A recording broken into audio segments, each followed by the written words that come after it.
Preparing to live stream the meeting. Mm-hmm. And then I'm going to guess it's going to automatically open a new tab, I think, that you'll want to close. Just go ahead and, okay, and how, Yeah. I don't know. I'm just going to close everything. I can't, it won't. We're going live. Preparing to live stream the meeting. Mm-hmm. And I'm going to guess it's.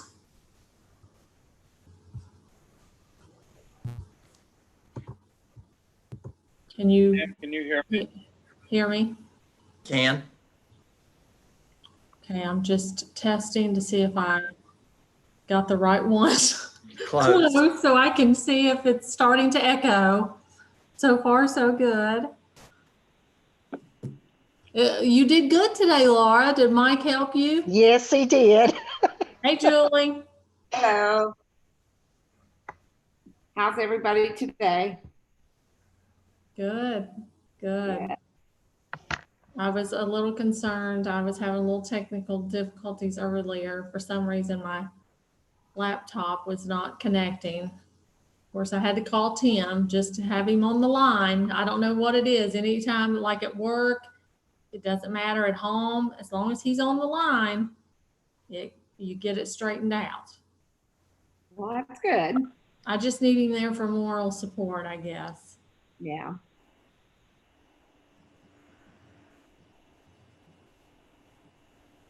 So everyone knows we are already streaming, so we got that out of the way.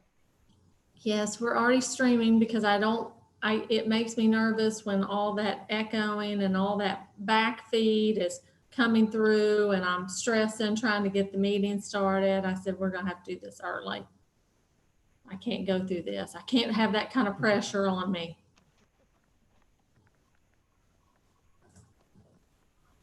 Can you hear me? Yep. Good deal. Yeah.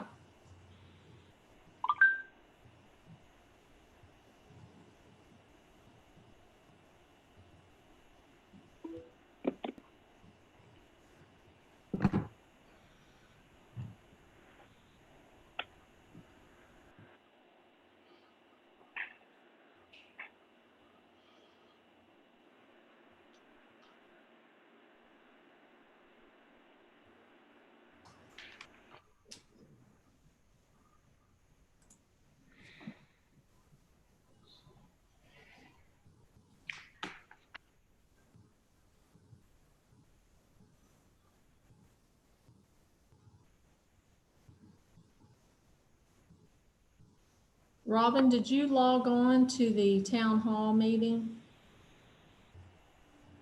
Forgot all about it. Well, I told Tim I didn't either. I just.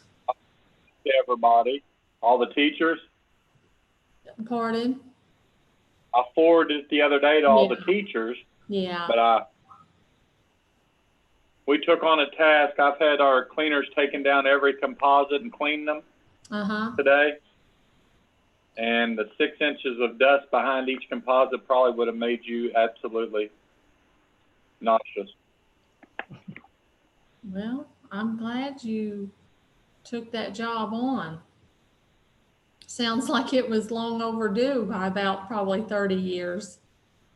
Some of them I've been up there, yeah. They've done a good job. Bricks look Made me good. nervous. Like, just take one down at a time. Yeah. One down at a time. Be patient.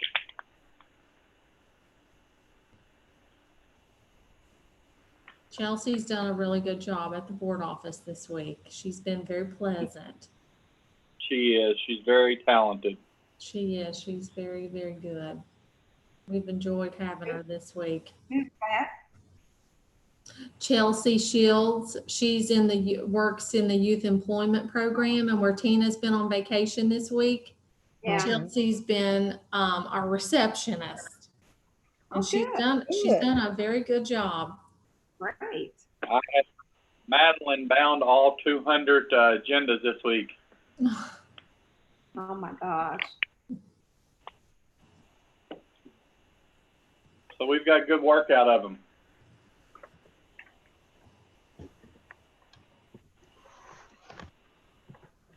Laura, how's Brent and the Just- babies? They're just fine. I hope we find out soon what they are.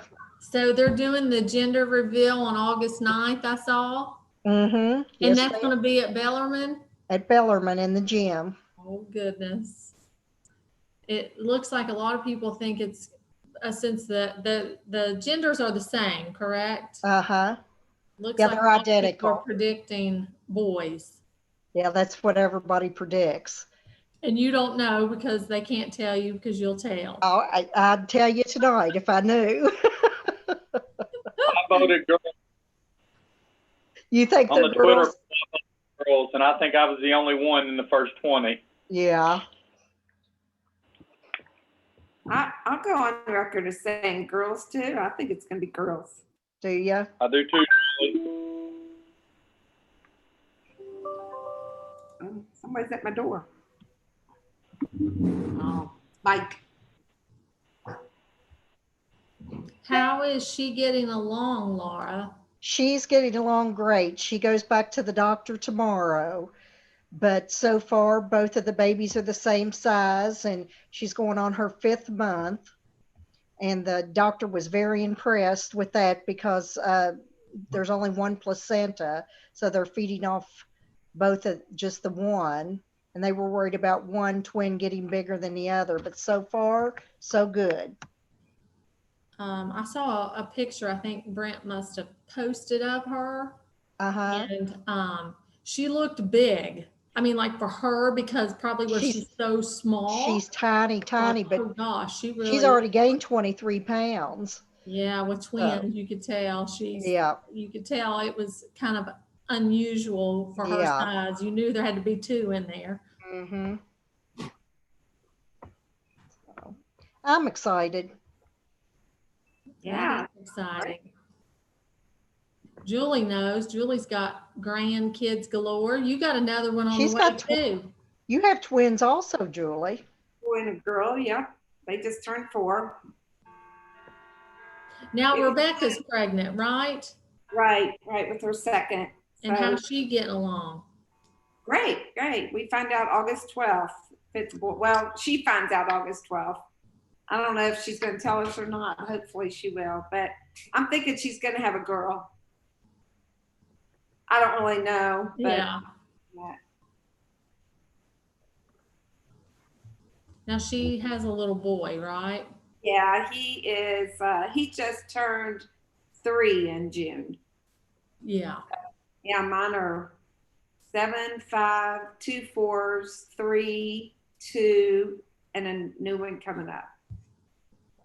Goodness. I know the 4th of July pictures that Yeah, you posted and you had them all on the couch. yeah, I they were. was like, that must be a madhouse having that many Yeah, little yeah. kids. Yeah. It was fun. They were good. I'm sure it is fun though. Yeah. I'm sure wild. I can only imagine when they all get tired. Hey. Dalton head back. He did. He went back last Wednesday. I mean, it was like the fastest week. I bet. It I was. bet. It's funny because he was telling me yesterday, there's a girl that he went to Bellarmine with that just moved out to Los Angeles. Oh, good. Yeah, so he was really excited about that. They met yesterday and pretty much hung out all day, but he was like, it was nice having a Bellarmine connection because she happened to be one of his really close friends. Oh, well, When he was good. over there. So he was like, we just had the best day. It was just nice to, have somebody from home, Yeah. to hang out with. People are a lot different out there. Yes, they are.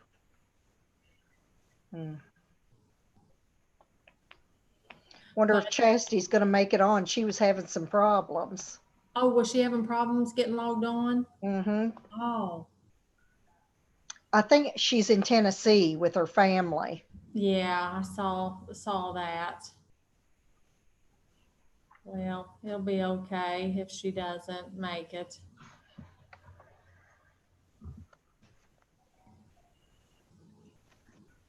Well, 20 minutes ago, I just looked on Facebook and it looks like she's at the pool. Yeah, that I'd say if you had to choose between the pool, the water park, and the board meeting. Oh, wow. What would I choose? Decisions. You would choose the board meeting. Absolutely, but I'd take it to the pool with me. Yeah.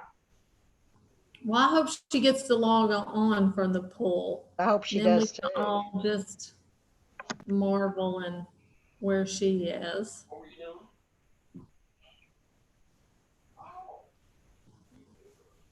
Yeah, it was funny today.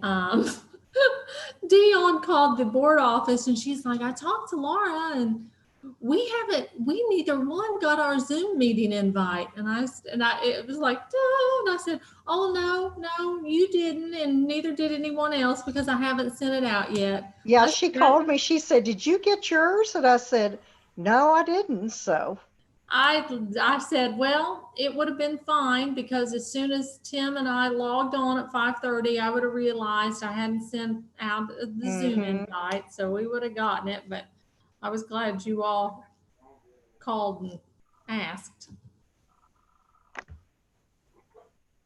Oh my goodness, my screen is so weird. Hey, Chastity. Well, I'll have her call you as soon as she gets off her other radio. I have another call for her. Well, she must not be connected quite yet.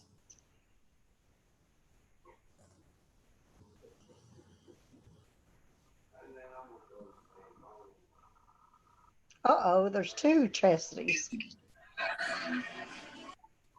Well, it doubles the fun.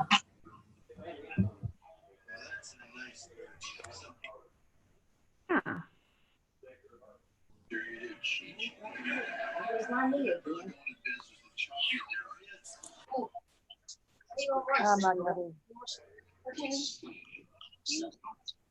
I'm gonna go over here. I have a board meeting. Okay. You sit there with me.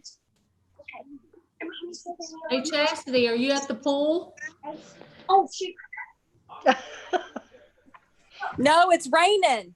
Oh, I said I just saw where you'd posted pictures at the pool earlier. We were hoping you were going to be poolside, so. We got some.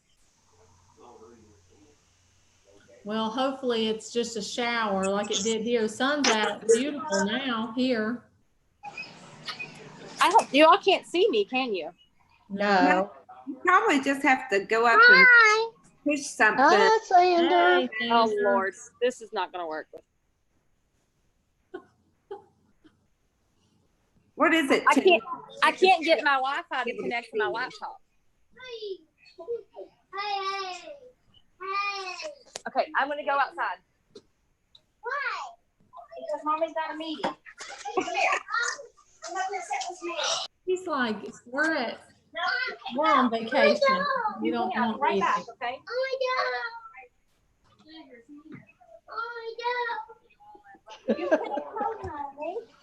Hold on. I'm trying to figure out. Really, why can't they see me?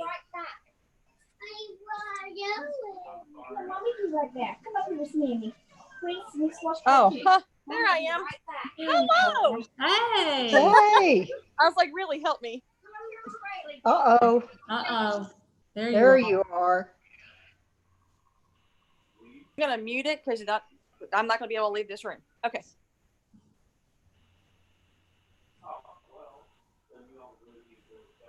We take it you are having a great time so far.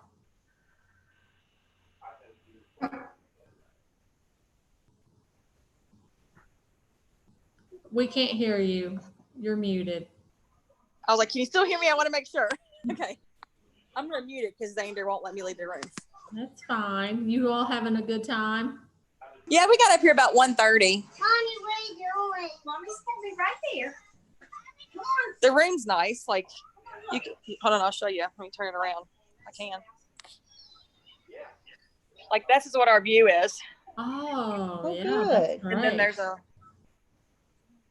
and then on the other side, there's like a little kiddie one for Xander. Oh, I said it looked like you were at the pool and water park.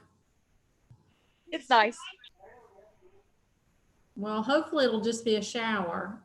The rain will go away and you all can get back out there at the pool. I hope so, because that's what we plan on doing all day tomorrow. Where is it that you're at right now? Pigeon Forge, Oh, okay. a place called Country Cascades. Well, I'm heading to Nashville tomorrow. Ooh, that's where I wanted to go. Well, I'm going there to see my daughter and twins. Bring Oh, the yeah, twins that's right. home. Yeah, I can't figure out how it would not let me get on my laptop for nothing. It said my IP address was incorrect or something. Huh. My brother even tried, and I'm like, whatever, I'll just do it on my phone.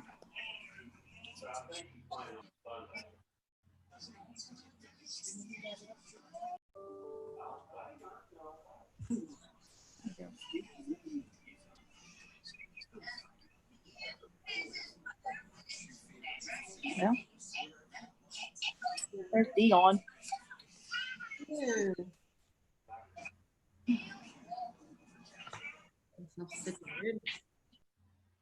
Chastity's here.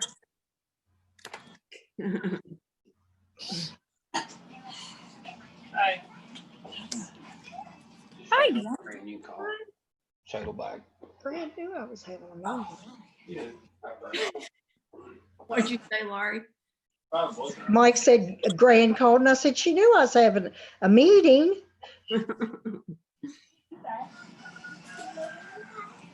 What? Yeah. Hi. Hi, Hi, Xander. you having Who is fun? that? Look, who's that?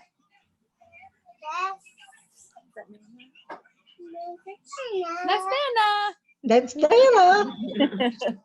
Hey, Dion. Hey.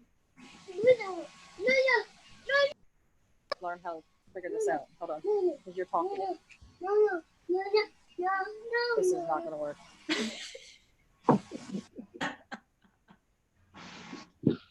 Better stop laughing. Make it worse. Yeah.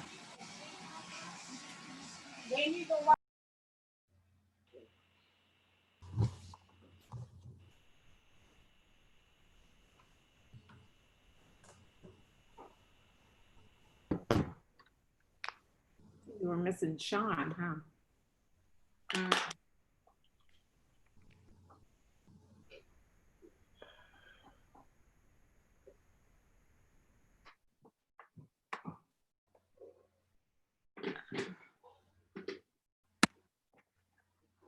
Having a good time, Chas?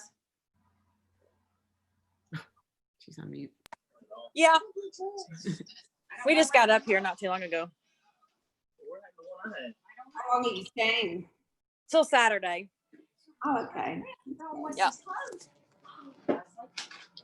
Donnie's up here with his family too. You're going to get another ass whipping is what's How going to happen. lovely is that? Get over and sit down.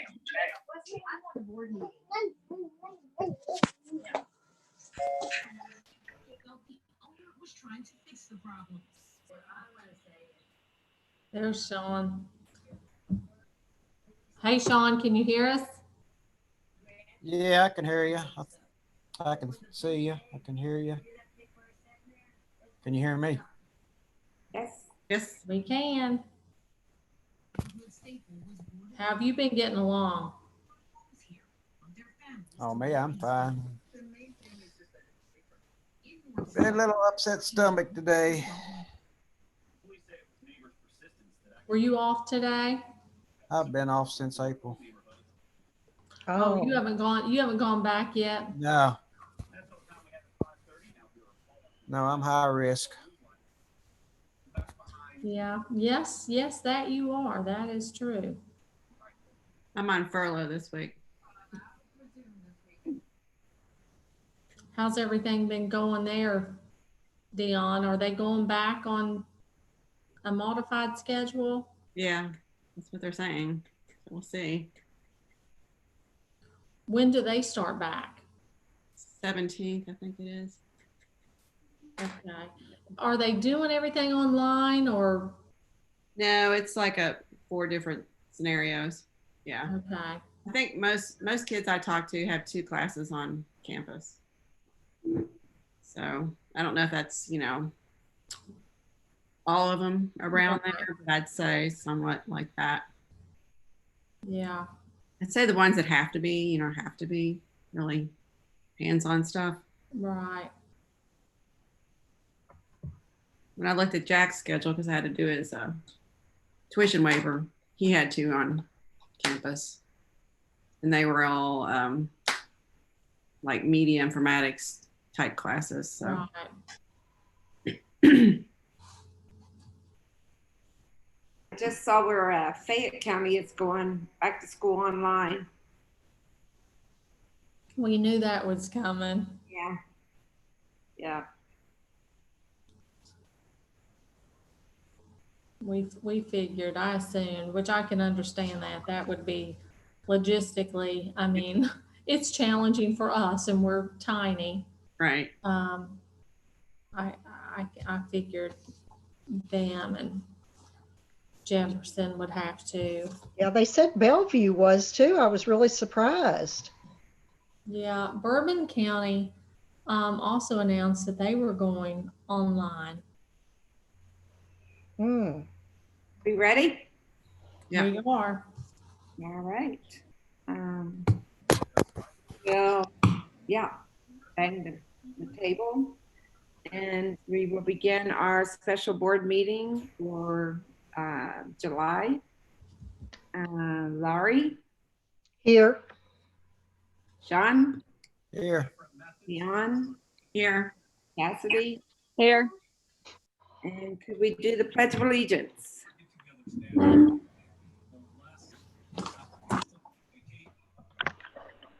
allegiance to the flag of the United States of America and to the republic for which it stands, one nation, under God, indivisible, with liberty and justice for all. Mr. Couch, would you do the mission statement?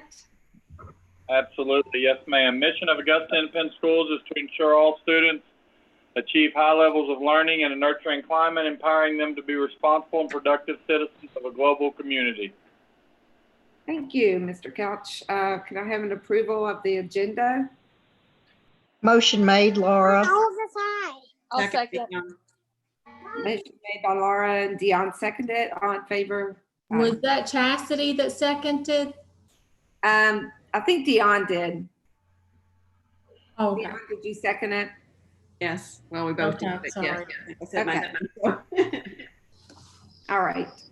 Yeah, just raise your hand, I guess, and that will make it easier for Miss McCain to know who's doing it. Yeah, when you make a motion in a second, if you can state your name. Thank you. Okay, Mr. Couch, we need the principal's report. All righty. Just a couple quick things. Back to school updates. We've developed our reopening plan and hammered it out of power two with some changes, minor changes. We're planning as of now to start on August 24th,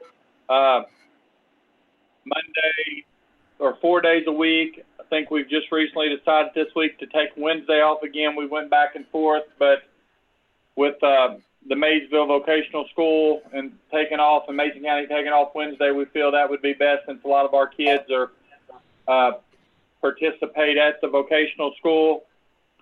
So, so right now, like I said, with more schools going online, we just continue to play the waiting game. But we've measured classrooms, we've planned, prepared, and like I said, I think we've got a great plan. I think the kids will be safe. I think we did do another survey this week, and Tim can update me, but last I heard, about 80% were definitely wanting to send their kids back. So hopefully that's what we get to do starting August 24th. Like I said, with the 4 days a week, we did get a sprayer or fogger sanitizer in this week, and with some chemicals that I don't actually know who donated those. I know some Nider Reynolds delivered them, and Tony Cox, the health department, had told us in Moorhead they had those for us, some thermometers, touchless thermometers, hand sanitizer, and some, like I said, disinfectant that's high-powered in bulk. But with the fogger, you just spray that kind of in the room, and it kind of goes all over and just dries on its own, and supposed to be very effective. And that on top of other cleaning, other procedures we'll have in place as far as the social distancing and things like that. One change, we had talked about being able to bring everybody back, K through 12. That's still our plan, but we did have, because of limited classrooms and having to have 2 teachers teaching all the classes K through 6, some of the 7 through 12, we'll have to wear masks more than we originally planned. And so that's really, I think, the only change, Ms. McCain, if I'm not mistaken. The Monday, Tuesday, Thursday, Friday, instead of taking Friday off. And then I think 7, 9, 12 will be small enough they wouldn't have to wear a mask.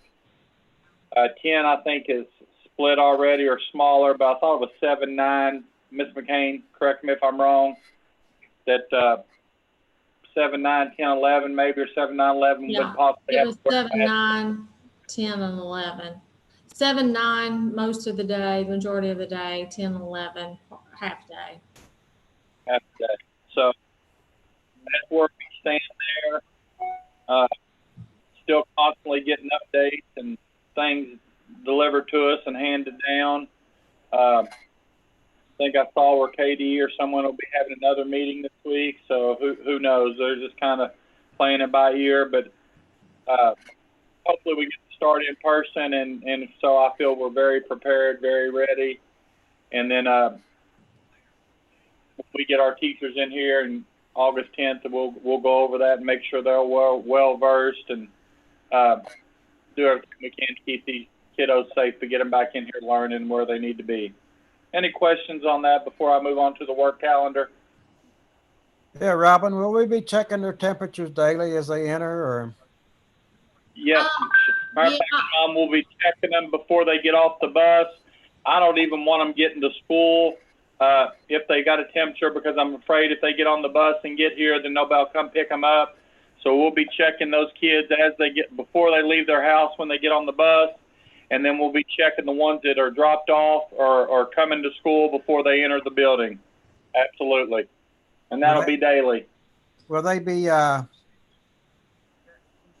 required to wear their own mask, or do we furnish them? Yeah. No, we're going to go over the full reopening plan. If you all want to wait until we get down to that discussion item, we're going to go over the full plan. Okay. All right, so I'll move on to the faculty staff work calendar. As I talked about a minute ago, as you all have approved, we'll be going, teachers have 10 days they'll have to go on top of the work calendar when the students are here, because they're here fewer days this year. So that'll start August 10th with the faculty and staff. We'll do opening day that day. Most of that opening day we'll be discussing the reopening plan with them, making sure they're well versed and prepared for when students come back. We also we signed up for the Safe Schools program last year, so I've been loading videos that they'll need to watch. So any free time they have, they can start those school safety modules on that day as well, depending on how much time they have. And August 10th, 11th, 12th will also be new student registration days. On August 11th, they can continue those school safety modules. Matter of fact, they'll have a lot of the day to work on those. There's quite a few of those. I think they've added 8 to 10 just for the COVID-19. So there's quite a few of those. When you add that and suicide prevention and bloodborne pathogens and classroom management and different things, they're specialized for aides, for teachers, for bus drivers, cafeteria nurse. So that'll keep them busy that day. Like I mentioned, new student registration, then as well as preschool screenings will be on August 11th.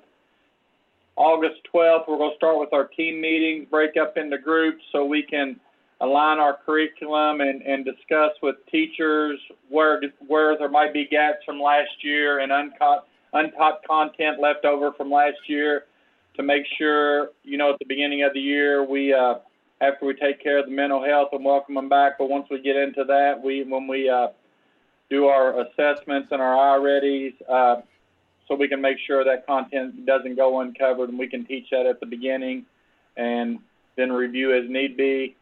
After we do that, those gap meetings with the teachers, then they'll start working on their curriculum mapping. We want them to realign that curriculum throughout the whole year so they know what we're going to teach and they're prepared. And then we also want them to start with having 14 days of NTI ready for 2020-2021 school year. I think we all can agree that even if we get to start back, there will be some of those intermittent closings. So we thought if they had 14 days, that's the number of days they're going to have you quarantine, or if you're out. So if we get those ready to go, if we have to take some off, that'll be a good start.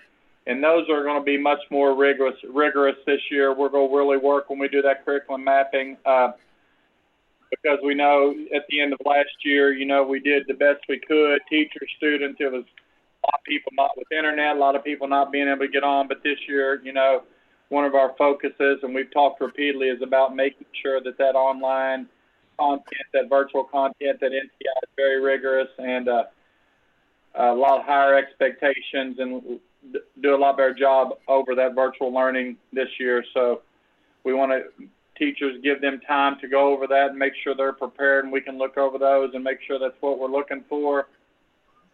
13th, they'll continue to work on that. Thursday the 13th, we'll give them time to work on that, and that'll wrap up. That'll start our kindergarten registration. We're off on the 14th. We'll save the 2 Fridays. That'll give us 2 days we can add on later in the year as needed. Teachers will still have 2 work days. Going back to Monday, August 17th, they'll finish up their curriculum mapping and their NTI for the 2021 school year. We will also have bus driver training and first aid training. August 18th and 19th, the trainers from Achieve 3000 will be here. That's the program we've talked to you a couple times. Another program for our students that'll go along with the I-Ready to help those close those gaps and then work with those students on those levels. We've been very impressed. We've had several trainings and several Zoom meetings with those people, and I'm excited about that and the things the kids can get from that all across the board. So that'll be August 18th and 19th. They'll be sending someone in here to do an in-person training from 9 to 3 both of those days. And then on the 20th, the teachers will have that time to finish up classrooms if there's anything they got left to do on their curriculum mapping and NTI, and finish that up. Like I said, they'll take off the 21st, and then we'll be ready for the 24th to welcome students. I'm excited to do that. Any questions? I know I went over that pretty quickly.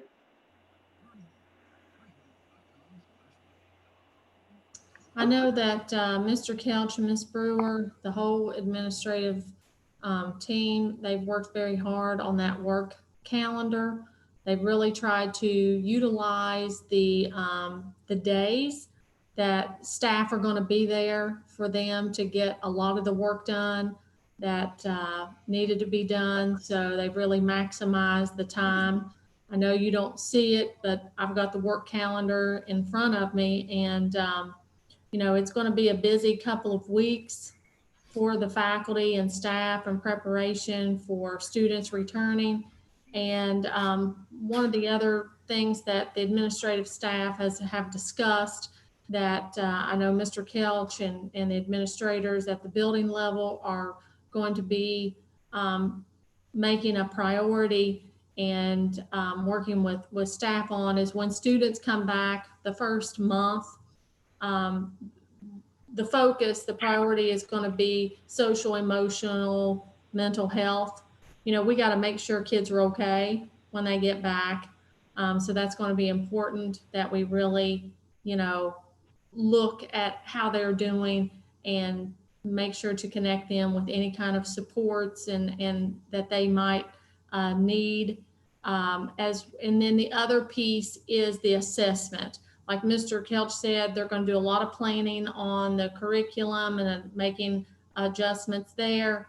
And then the next step is going to be the assessment piece. Kids aren't going to be able to just jump right in, and we're really going to have to see how they're doing emotionally, and then we're going to have to really assess where they are so that we can really do a good job moving forward throughout the year, whether it's in person or virtually.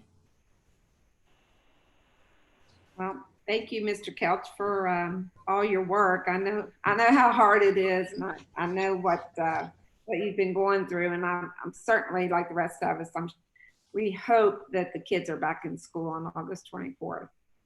So absolutely, thank you. Everything else okay? Anybody else have any questions? No. Lauren? No. Okay. Superintendent's report.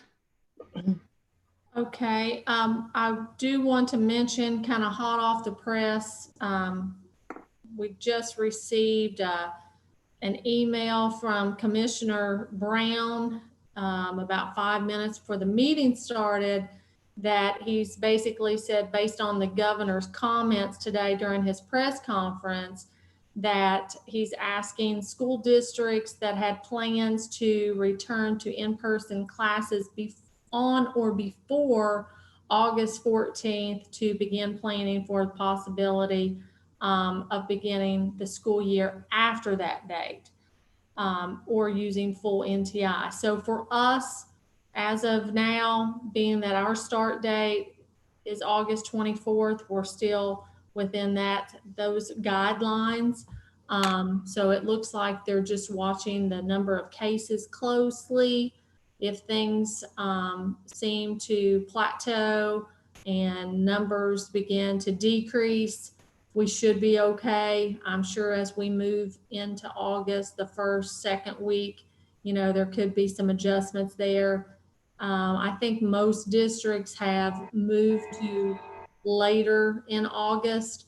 I think we were very lucky that we had already planned to start school the latter part of August. So far so good for us, but that did just come out from the commissioner just a few minutes ago.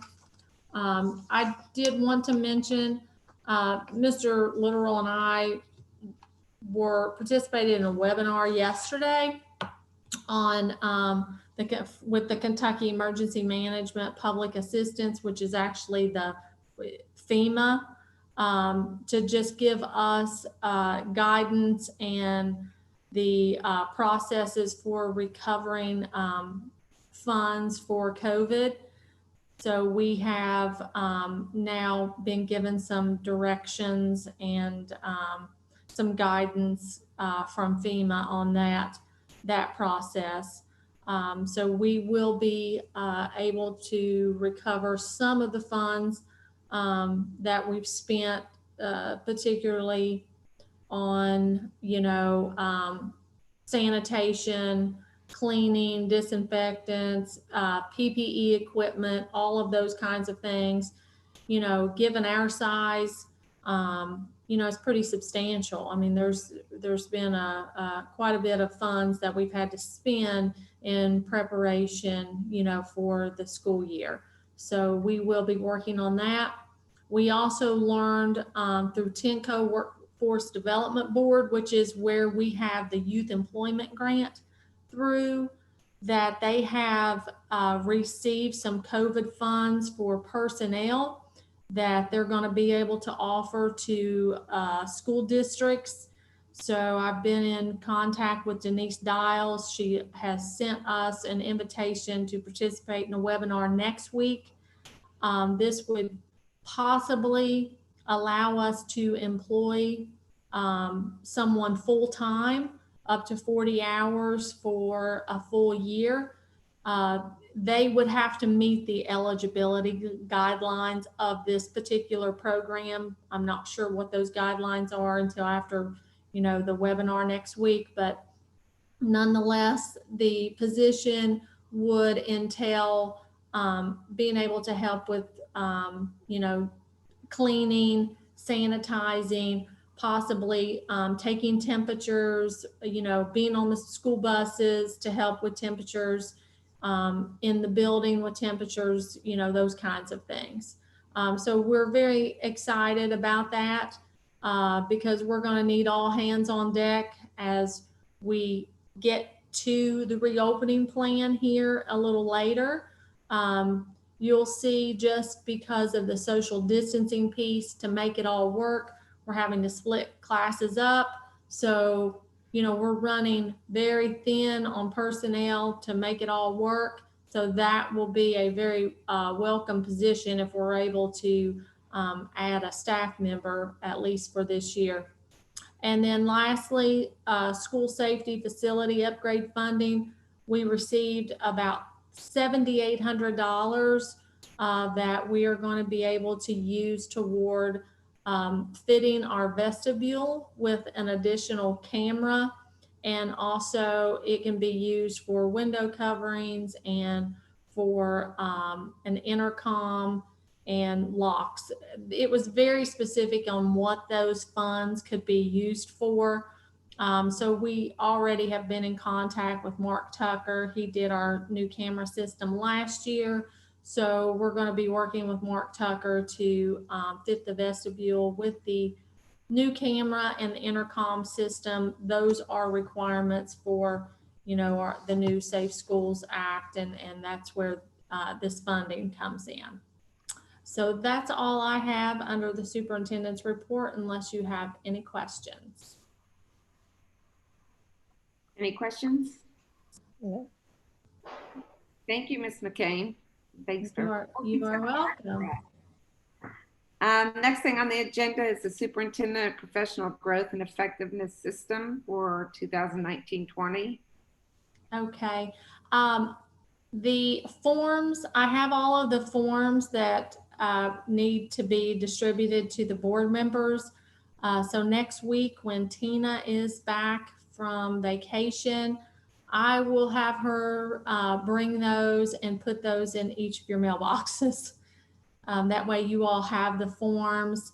And then I also will be sending to you either tomorrow or Monday. I always like to just give you an overall, I kind of give you a year-end review, kind of a preview. So I will send that to each of you as well as you complete the evaluation. And then I'm sure, Julie, you'll give everybody a deadline that they'll need to have it to you so you can have everything compiled before the next board meeting. I do think we have a little faster turnaround for our next board meeting. I think it's 3 weeks instead of a month, since this meeting is later in July. Okay. Yeah, I'll get with the members and just make sure that they can get that to me so I can put it all together. Okay, sounds good. All right. Any questions about that? All right. Any board member, any questions? Sean? You have any questions or? No. No? Laurie? No. Kathy? No. Dion? I'm good. Thank you. All right. We'll go on to our business actions, and we're gonna the monthly budget report. All right. So looking at the month of June, our revenue receipts through June totaled $1,994,000 in the general fund. Our local revenue included nearly $293,000 for property taxes, $144,000 for utility tax, just over $54,000 for PSC tax revenue, nearly $30,000 in motor vehicle taxes, $13,000 was collected in tuition payments for the year through June. We received $5,300 for transportation reimbursement. $4,000 in donations, $2,200 in miscellaneous revenue, and $2,000 for delinquent taxes. We received $1,100 for refunds of prior expenditures, $700 collected in the fitness center. And then we earned approximately $2,900 in interest through June. Looking at state revenue, SEEK funding accounted for $1,353,000. We received $13,500 for vocational transportation, and we had approximately $6,500 in revenue in lieu of taxes from the state. And federal revenue for the general fund consists of $5,700 for Medicaid reimbursement. Our expenditures through June totaled approximately $2,111,000. School budget through June expended $19,745, which included $6,800 on copying cost, $6,000 on curriculum resources and technology resources, $4,000 on general supplies, $1,700 for dues and fees, $700 for postage, and $600 for travel. The maintenance budget through June expended $275,000. Those expenses included $92,000 on utility services, $71,000 on salaries and benefits, $27,000 on general supplies, $12,000 on building repairs and maintenance, $10,400 on professional services, and $3,600 on machinery and fixtures, and $3,000 on equipment and machinery repair. And the maintenance budget expended 90% through June. And the transportation budget through June cost totaled $94,000, with $45,000 being spent on salaries and benefits, $11,000 on Suburban for the year, $11,000 on diesel fuel, $8,700 on repairs and vehicle maintenance, and $7,500 on repair parts and tires, $2,000 in gasoline, and $1,200 for professional services. And the transportation budget utilized about 79% of its budget. So for the general fund through June, our expenditures exceeded our receipts by $116,000. Special revenue fund, the report that we attached, we actually added to that. Since we attached that, we wanted to mention, I think Ms. McCain did already mention about the school security funds we received.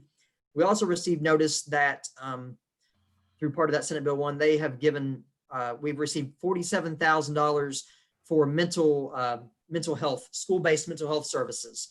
And we actually already meet the requirements of Senate Bill 1 with counselors. Of course, we have Mr. Bryant full-time, and Ms. Brewer, our assistant principal, also has her degree in school counseling. So that $47,000 will just allow us to more or less offset the general fund for salary we were already going to be using on our guidance counselor. So that was some welcome news for sure. And lastly, the food service fund, the receipts through June totaled $158,000. Our federal reimbursement for the year was $143,000, and $12,500 in local revenue and $2,500 in state revenue. Our expenditures for food service, they were $147,000 total, which included $82,000 salaries and benefits, $75,000 on food, $4,400 on equipment repair, $2,300 on general supplies, $1,300 on dues and fees, and $600 on equipment. And our food service balance as of June 30th ended at approximately $46,000. So all those year-to-date things, of course, they're not 100% final. We do still get in a few bills after June 30th and a few receipts after June 30th, but fairly close this year. We haven't had a lot of change since June 30th. Any questions? And Tim, do you want to mention to them that our new auditor actually came to the district? Yes, so our new auditor, Paul Maddox, was in the district 2 days in June or July, pardon me, which we've done the last few years. They do some preliminary work. So he was there, and, not a lot of interaction yet. He was, pretty much stayed back there and did his work. But it seems like so far, so good, I would say. And Tim did like the fact that Mr. Maddox actually wanted a Munis login, which made it a little easier for Mr. Literal. A lot of reports and documents that he was having to pull in the past, he didn't have to because Paul had access to Munis. So I think it did make your job a little bit easier this time around, didn't it, Mr. Literal? Yeah, it made it easier. And to be honest, I think it's another safeguard. When I'm pulling reports for Steve, it's still me going in Munis. This guy's going in himself and kind of looking at the data. And I just think it's another good safeguard. for the district. Yes. All right. Yeah, that's great. Any questions? Thank you, Tim. I need a motion to approve the monthly budget report. Made. Who Sean. made? Sean made. Okay. John made the motion. I'll second. John seconded. All in favor, say aye. Aye. Aye. All right, approve the monthly facility report. We had an elevator door repaired, memorial bricks engraved, which look great, by the way. Suburban repaired, gymnasium floor waxed, replaced HVAC filters, replaced valves in classroom for boiler, waxed classroom floors and downstairs hallways, school office painted third grade classroom, repaired parking lot pavement at entrance of school. Any questions? I need a motion to approve the monthly facility report. I'll make. Chastity made the motion. I need Laura second. Laura seconded. All in favor, say aye. Aye. Aye. All right. Approve amendment to the certified evaluation plan for 2020-2021. Ms. McCain, do you want to say anything about this, or? Yes, I just wanted to mention that this amendment is due to the fact that the principal evaluation portion of the certified evaluation plan actually has new standards. In the past, we've used the 6 Kentucky principal standards, and we now have moved into using the 10 professional standards for educational leaders. And this is something that is statewide. So it's something that all districts this year have had to amend their certified evaluation plan. So this new amendment and new standards will take effect starting at the beginning of the 2021 school year. Okay. Any questions? I need a motion to approve the amendment to the certified evaluation plan for 2020-2021. I'll make it, Beyond. Beyond made the motion. I need a second. I'll second. Chastity seconds. All in favor, say aye. Aye. Aye. Approve the first reading of the 2020 board policies. We all had a chance to look at that. Any comments about that, Ms. McCain?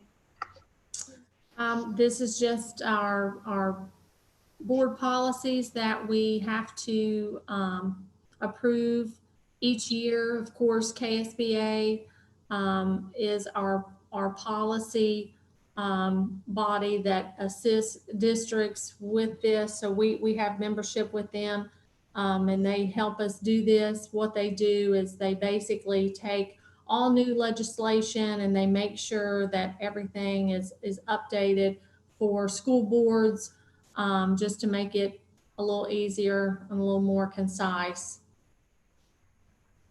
All right. Any questions? No. I need a motion to approve the first reading of the 2020 board policies. Motion Sean. made, Laura. Laura made the motion. Who second? I need a second. I'll second. Beyond. All in favor, say aye. Aye. Aye. Okay. Approve the first reading of the social media policy. Ms. McCain. One of the things that is not included in board policy, which I know is kind of surprising, is the fact that we don't actually have anything specific to social media. Given the fact that, there's so much going on with technology and social media, we felt like it would protect the district, protect employees, to be a little more clear, a little more specific on, what the expectations and the guidelines are in terms of social media. I know that this is something that Mr. Kelch and I have continued to give verbal guidance ongoing to faculty and staff, but nonetheless, there's always things that seem to crop up that are unexpected. So we felt like it was needed to have a social media in place just to make sure that everyone was clear on the guidelines and the recommendations. From the district standpoint, it really just is a added layer of protection for them as well as the school district. I did send the social media policy to Steve Walnazek, our board attorney, just to have him give it a review. And he actually called me and he said, don't we already have this in board policy? And I said, shockingly, Steve, we don't. Because he assumed it was already in our board policies. And I said, but there's actually not anything specific to social media. So he thought it was a good idea that the board have something in place as well. And so it has his stamp of approval as well. Good idea. All right. Any other comments or concerns, questions? All right, I need someone to approve the first reading of the social media policy. I'll make. Cassidy. Cassidy made the motion. I need a second. Leon, I make. Leon made a second. All in favor? Aye. Uh, Approve the 2020-2021 reopening plan recommendation. All right, here we go, Ms. McCain. All right, let me see if I can pull this document up here.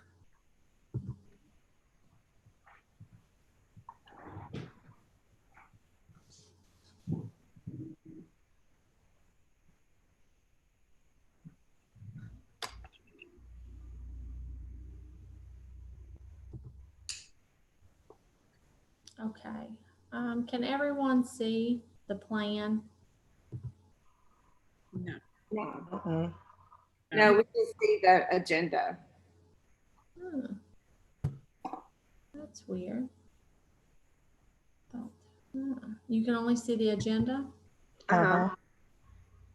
Oh. That's strange. I thought you'd be able to see it. Well, nonetheless, we'll go over it. So everyone has it. It's attached on e-meeting.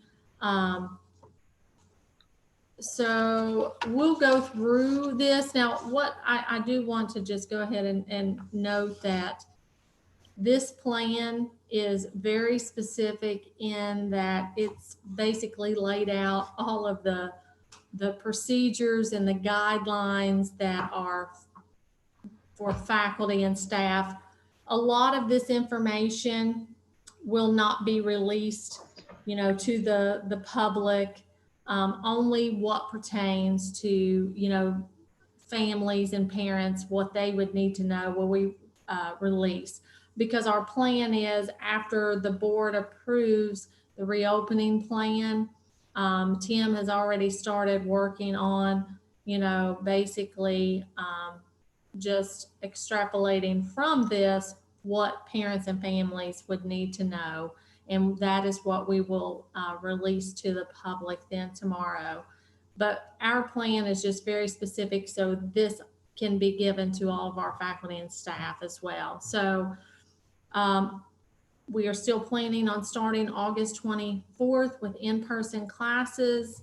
As of this afternoon, I think around 4 o'clock, there had been 92 surveys done so far. So about 76% of parents want their kids to return to in-person classes, and then 24% preferred virtual learning from home. So preschool through 12th will return to in-person classes 4 days a week. That will be Monday, Tuesday, Thursday, Friday, and they will be divided into 2 classrooms per grade as needed for social distancing. We will do that to the maximum extent possible. It won't be possible for every grade to be divided into classes. As we move on through the plan, we plan on definitely doing that for K through 6. But then we run out of classroom space and we run out of personnel to be able to cover everything. Transportation will be provided daily for high school students to attend the Career Magnet School or MCTC if in session at those schools. Teachers, of course, will report to work at 7:30. That is because, we're not going to be able to have kids congregate in the gym and have them there, so they'll go straight to the classrooms. Special ed students will receive specially designed instruction minutes according to their IEPs during those 4 days, or by scheduling weekly appointments. We know based on the surveys that have been conducted, a few of those students have IEPs. And so because they're not going to be in school in person, what we will do is they will be able to schedule an appointment with their teacher during the week so that they can come in and they can receive their specially designed instruction as far as the minutes that are outlined on their IEP. So if they have 120 minutes that they are supposed to receive of specially designed instruction, then they can come in and they can work a couple hours, with their teachers. Now, of course, that will be at the parent's discretion. They still may not feel comfortable doing that. And if they aren't, that's okay. I mean, we'll just have to work with those kids virtually, and we'll do that as well. We'll be flexible and as accommodating as possible. Wednesday will be district-wide virtual learning day. This is going to allow for deep cleaning of the building once a week, on top of course, daily cleaning and sanitizing. It also gives our teachers and our students a chance to become really proficient at virtual online learning, teaching and learning, because we know we're going to have intermittent closures throughout the year. We've gone back and forth on the day. Originally, we said this was going to be Wednesday. Then we had gone back to Friday. The reason now this has gone back to Wednesday has to do with our high school students that are going to be going to the Mason County Career Magnet School. We have 10th, 11th, and 12th graders that are enrolled at the Career Magnet School. So they are going to be dismissing early on Wednesday. So that is why we wanted to go ahead and do our day on Wednesday as well, because we felt like, if we did it, if we were out of school on Friday and doing virtual learning and they had to go to the Career Magnet School, they may not be too inclined to go. So what would happen is 10th and 11th and 12th graders would likely miss a full day at the Career Magnet School because they'd miss a half a day on Wednesday when they are opting to close for deep cleaning, and then they would probably not go on Friday. So we felt like Wednesday was a better option then for our virtual learning day and deep cleaning day. Plus it's in middle of the week, gives us a time to get everything really, cleaned up good there. And then of course, 100% virtual online learning is an option, for parents at any time. The other piece of this that's important is that if they choose whatever learning option they choose, they cannot change that until the end of the 9 weeks. We couldn't have a situation where people were going back and forth, week to week. I want to be in person. No, I want to do online. I want to be in person. So, we would only be able to accommodate that at the end of the 9 weeks. And then all faculty and staff, all faculty and staff will be, reporting daily, unless, of course, we're given guidance otherwise. That will be on the virtual learning day. Staff will report to the building on those days as well. Mr. Kelch, is there anything you want to add to the instructional plan? Did I get all of those pieces covered? Pretty much, Ms. McCain, sounds good to me. Okay. Any questions so far? On the splitting of the classes in the grades K through 6, are you doing that alphabetically, or how are you doing that as far as the students in the classroom? We haven't really, when we were splitting 7 through 12, to be honest, we wanted to keep siblings together. So when we did that and had all the siblings in a group, it worked out about 83 to 77. So we felt that was pretty close, and we just left it. There was no genius rhyme or reason. It just kind of worked. With the elementary, I would say a lot of it will depend on, like, I plan on having special ed teachers teach kind of as one half of the class sometimes. So those kids that are in special ed obviously will be with those teachers, and then kind of go with the teacher's recommendation. We haven't really discussed how. I mean, you have suggestions? I'm sure I mean, things that you have to work out, that you still have to work out. So. Yeah, and to be honest, until we have the survey results, I mean, that could change dramatically, because we've had a fairly large number of elementary students who have said they are going to, take the virtual option. Okay. and if those classes get lower, I mean, we might not have to split some of them. I mean, some of them are 3 or 4 kids away from being able to fit in one classroom. Okay. So that's a good question, Julie, and those are logistics that we are still, obviously working through. And then when you say that grades, I know Mr. Kelch said earlier that grades 7 and 9 may have to wear their mask more often. Is that because they'll be changing classes? Is that what you're saying? I mean, obviously, if they're in the classroom, they're not going to have their mask on, right? Well, they're going to have to wear the mask more so in the classroom because there's no way to social distance them with 6 foot. So because we don't have classrooms, there's going to be more kids in those rooms than the recommendations allow now.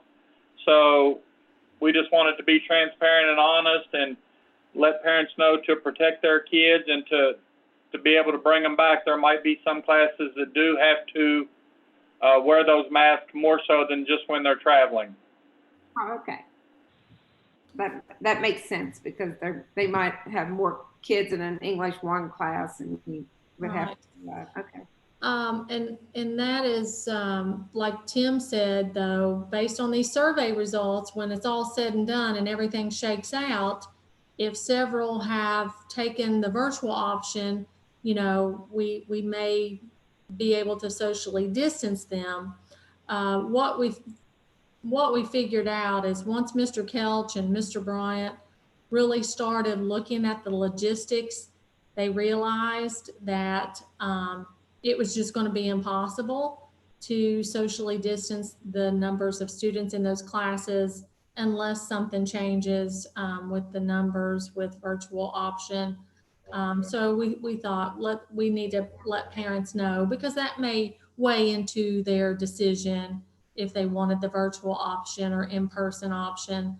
So right now it's 7th and 9th grade who will have to wear their mask the majority of the day. And then it's 10th and 11th, that's a half a day. And that's because many of those kids are at vocational or the college. And so once the whole group is back for the afternoon, then it may be necessary for some of them.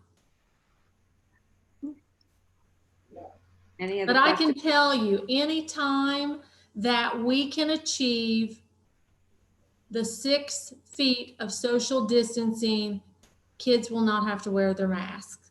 Anytime we can achieve it, we won't require them to wear a mask, because I know that's important for parents. They don't want, their kids to have to wear a mask all day.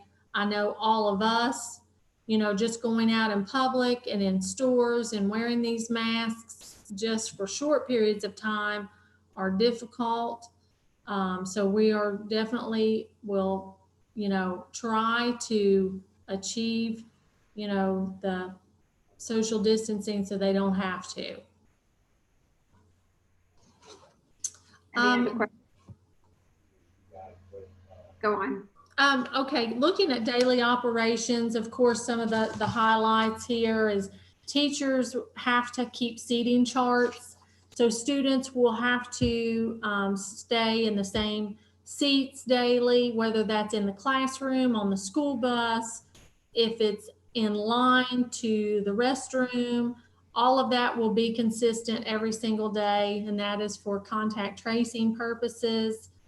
Of course, K through 6 will remain self-contained and split into those 2 groups. Mr. Kelch and Mr. Bryan have been able to figure out the logistics and make that work.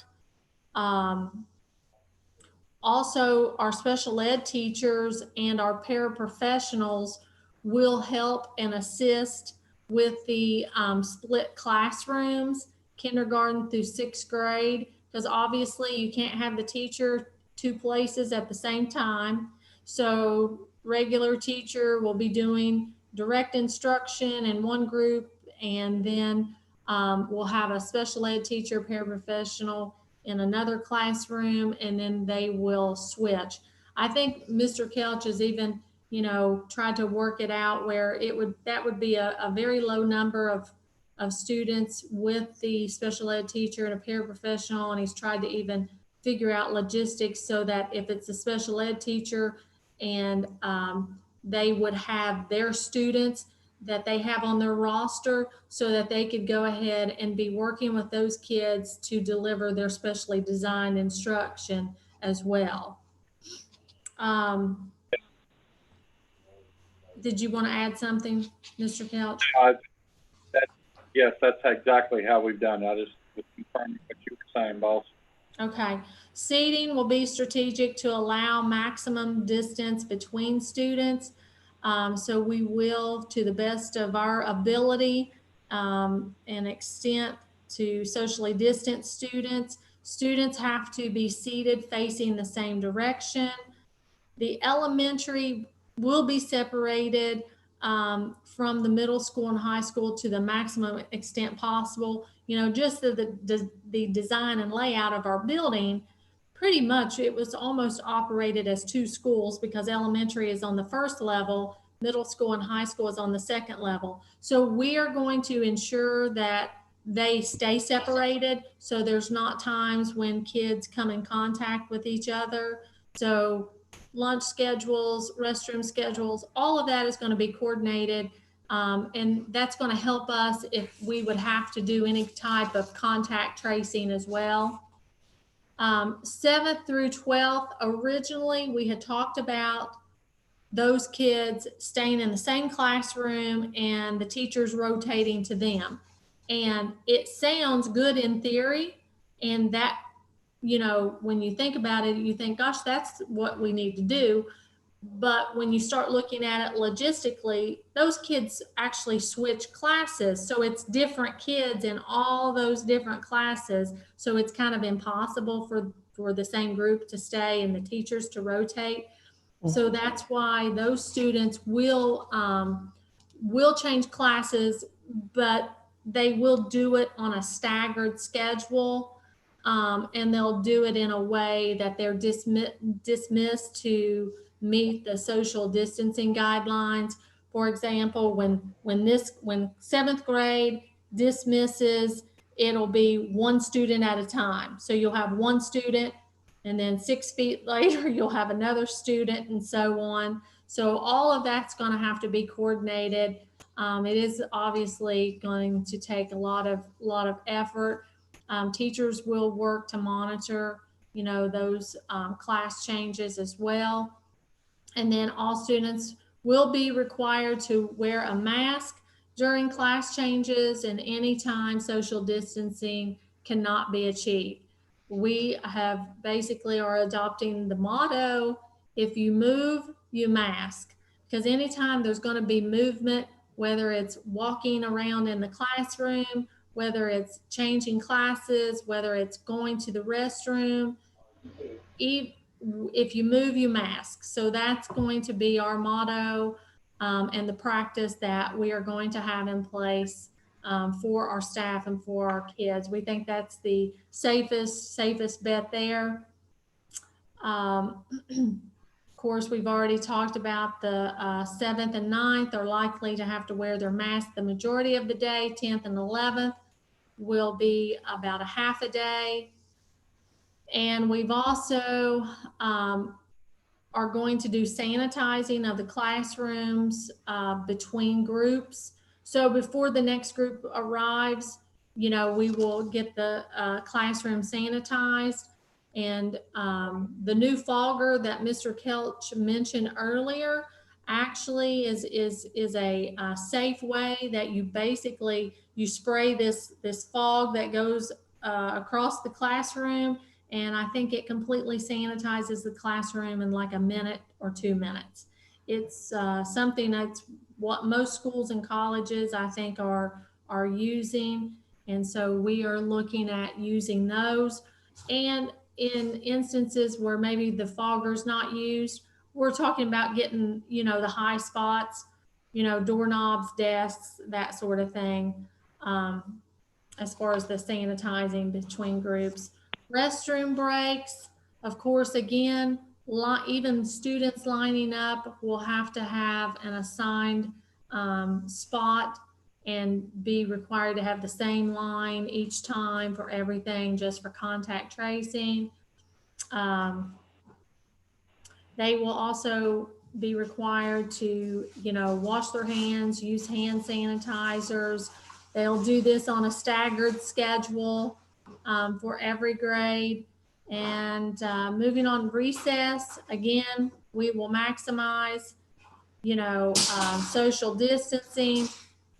We will allow one group at a time on the playground. We actually aren't going to use the playground equipment, but students will be allowed to go outside, and play games. Say they played kickball, they can use, the ball. We'll just have to sanitize the balls between groups. Parents can opt out, of recess if they don't want their kids to participate in recess. We can opt out of that as well. Arrival procedures. We will have students arriving. Drop-offs will be at the front entrance. Of course, staff will be on hand to take temperatures when they arrive. Buses will stagger their arrival time starting at 7:30. And that is so that students can report directly to their classrooms. That's why teachers are going to arrive at 7:30 so that students can go directly to the classrooms. So temperatures will be taken as soon as they are dropped off or when they step on the school bus, or if they walk in the building, as soon as they arrive to school, basically when they're dropped off or they get off the school bus or when they get on the school bus, they'll have their temperatures taken. We'll have staff on hand in place to perform those. We do have some instances we found out from our reopening team. We have some circumstances where some parents need to drop off early at 7 o'clock. So we will have some special circumstances for parents who have to drop off early for work-related reasons. We will just have them do a parent verification form. It is work-related because we can't get too many kids in the gym. We'll have to socially distance those kids, but we will have that option available for those parents that do have to drop off early for work. It'll just be on a very limited basis. Tardy students, any students coming in late, of course, they will get their temperature checked in the office by the nurse or administrative assistant before they can go to their classroom. Parents picking up early need to call the school. Those students will be brought curbside for pickup. Dismissal, which would be our bus riders, pickups, walkers, student drivers will dismiss on a staggered schedule using different exits. Only one bus at a time will be loaded and allow the bus to leave and then load the next bus. Temperatures do not have to be taken at dismissal. Let's see. Pickups will remain in their cars and students will be brought out for parents individually. This will prevent any kind of gathering, large congregations and groups. Any visitor to the school will be required to have a temperature check upon entering the building and be required, of course, to have a visitor's pass. Visitors will have to wear a mask at all times. Foster grandparents will have to wear their mask and socially distance, just the same as the faculty and staff.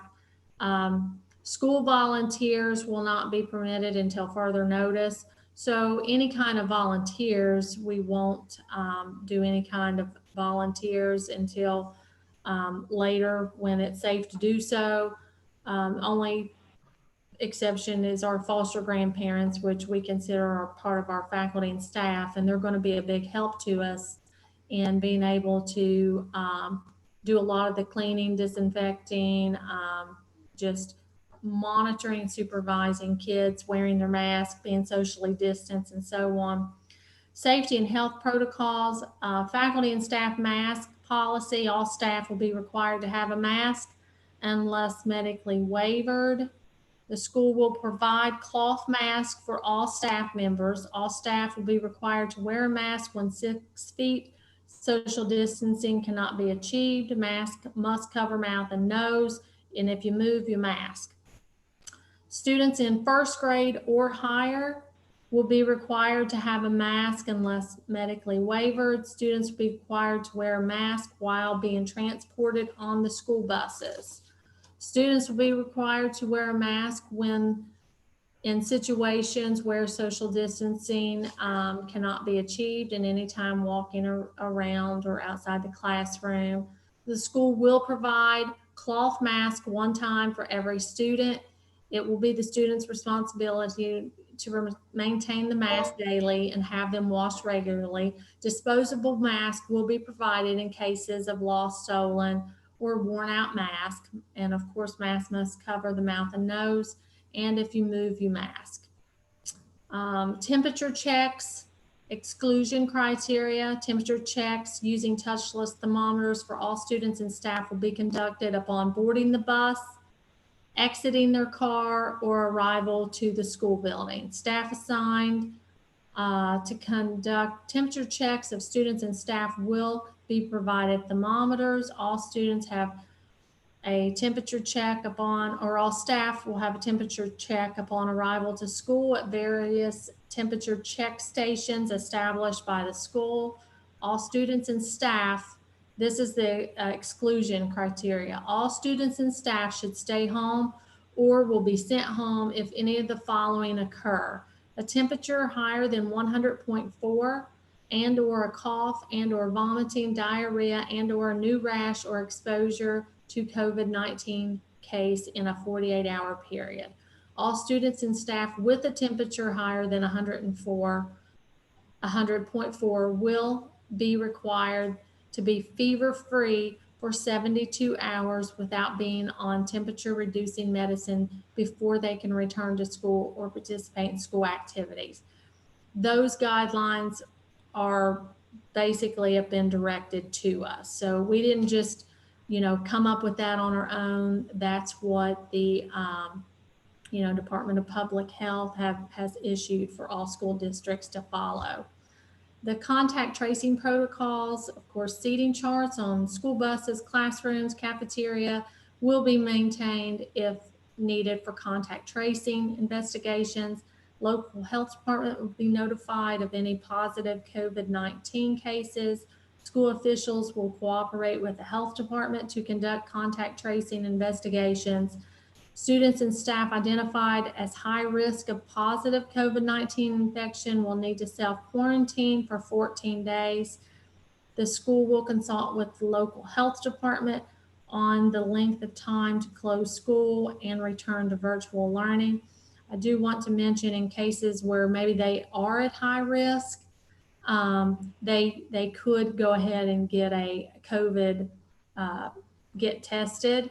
And you know, those results come back in a day or two, and that way they could get back sooner. So if they are high risk, they could go ahead and get the test done and then could get back sooner.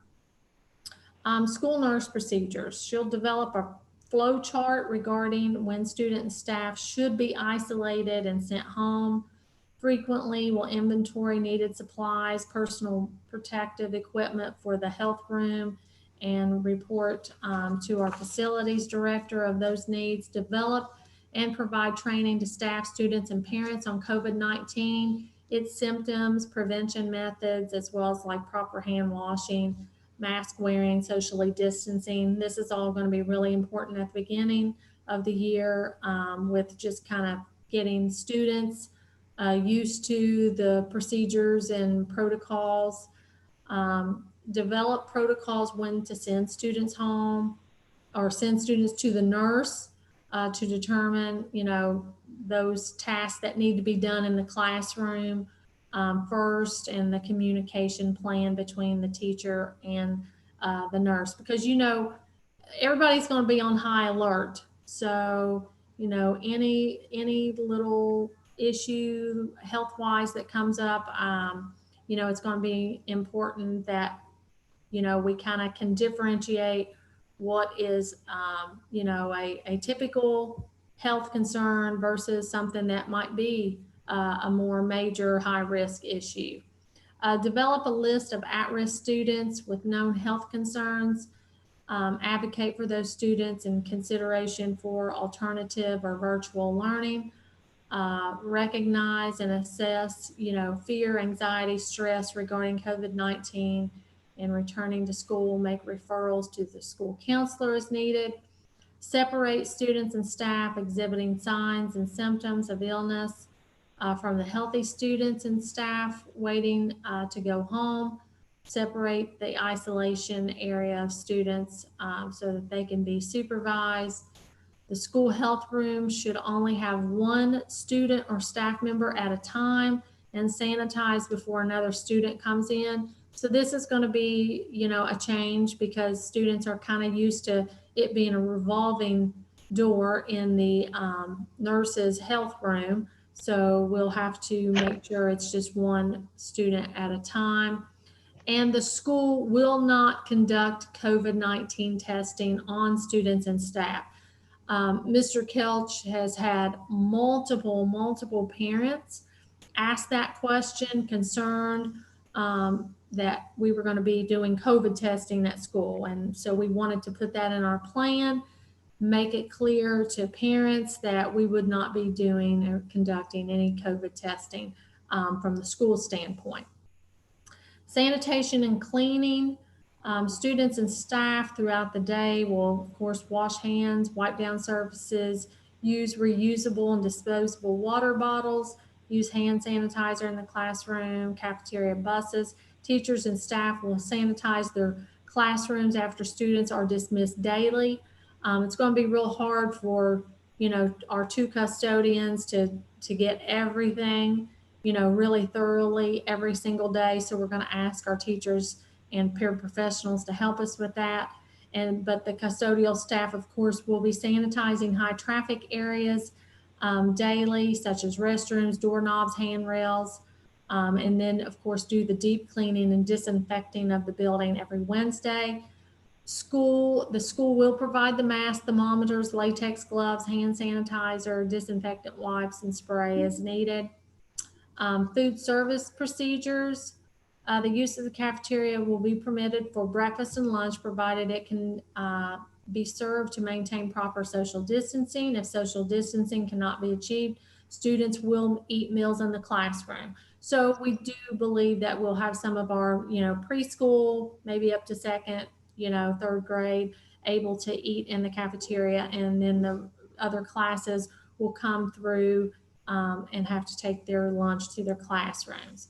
If students eat in the cafeteria, of course, we'll have a staggered schedule. We'll have a seating chart, and then students' lunch numbers will be put in manually, and the finger scanner will be off limits until further notice.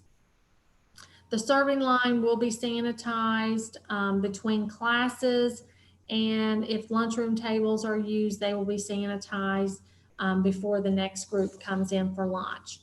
And then the cafeteria tables, all equipment will be sanitized daily. Cafeteria will have hand sanitizer available, and then the teacher's lounge will not be available for faculty and staff for breakfast or lunch until further notice. Curbside, and I do notice a typo. It says on Fridays, that actually is Wednesdays now. Curbside breakfast and lunch will be available on Wednesdays and any virtual learning day. Delivery of meals due to hardship will be available upon request.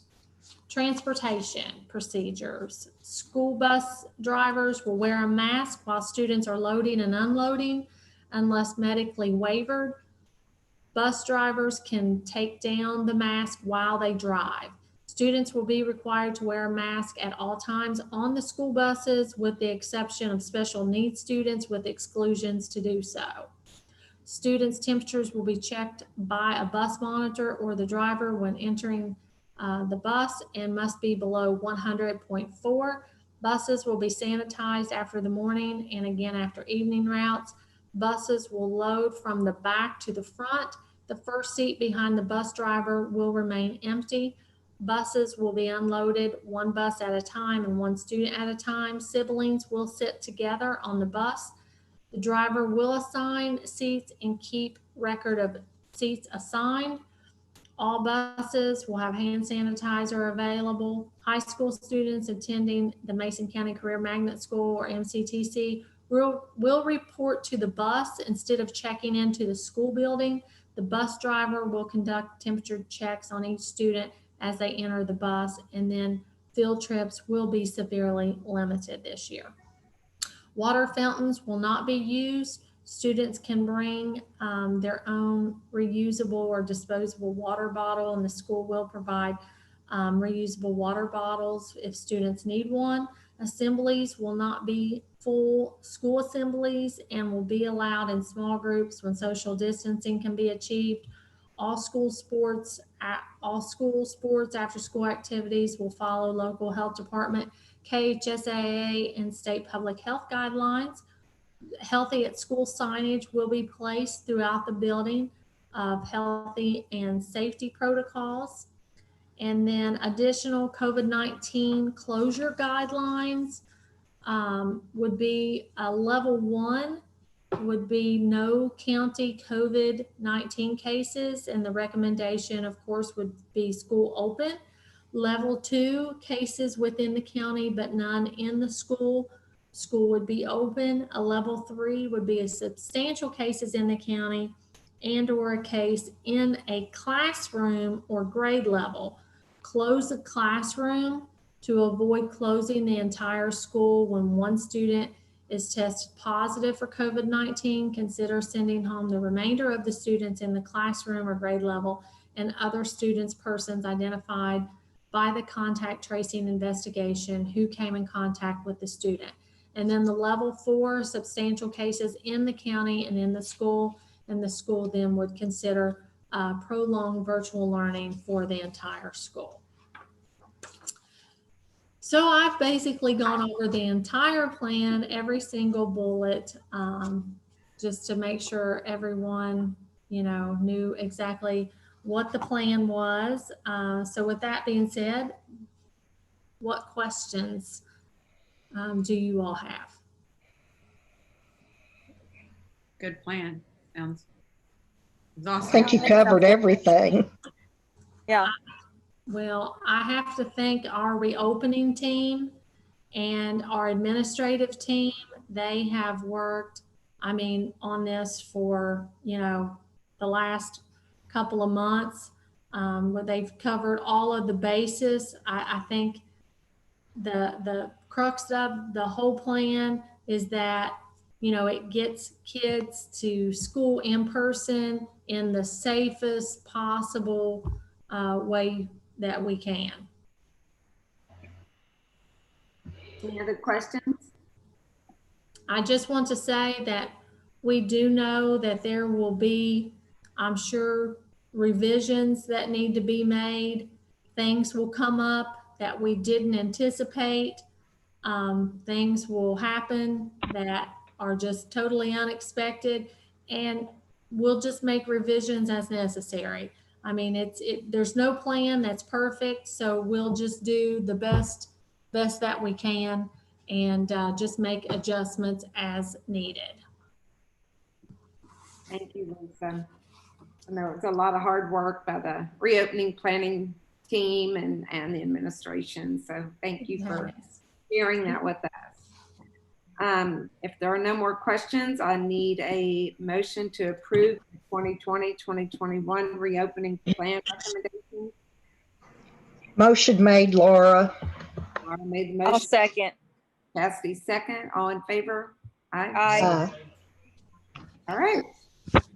Our business and consent items, approve previous meeting minutes, approve adjunct instructor certification for 2020-2021, approve district funding assurances for fiscal year 21, approve 2020-2021 Comprehend Incorporated school-based therapy contract, approve 2020-2021 Spanish teacher contract, approve acceptance of donations, approve bills, approve treasurer's report. And I have a motion to accept to approve the business and consent items. Make a motion, Dion. Dion made motion. I need a second. I'll second. Cassie seconds. All in favor? Aye. And I need a motion to adjourn. Motion made, Laura. Laura made the motion. Second. I'll second. Cassie seconds. All in favor? Aye. Aye.